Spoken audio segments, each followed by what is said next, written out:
حضرت نونوتوی رحمۃ اللہ علیہ شاہجہان پور گئے مباحثہ کے لیے.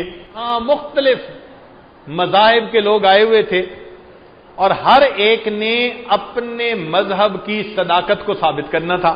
حضرت نونوتوی رحمۃ اللہ علیہ نے الحمدللہ دین اسلام کی صداقت کو ایسا واضح کیا، انہوں نے مانا کہ واقعی ان کی بات سب سے زیادہ اعلیٰ نے مذاہب باطلہ کا بطلان ثابت کر دیا. حضرت گنگوئی رحمۃ اللہ علیہ کو اس کی کامیابی کا علم ہوا تو حضرت گنگوئی رحمۃ اللہ علیہ کی آنکھوں میں آنسو آ گئے. حضرت رو کیوں پڑے کامیابی کی بات سن کے؟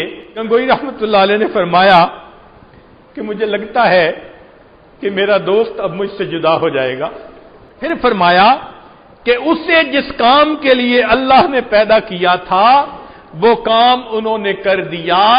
اللہ کی شان کے اسی سال حضرت مولانا قاسم نانوتوی رحمۃ اللہ علیہ کی وفات.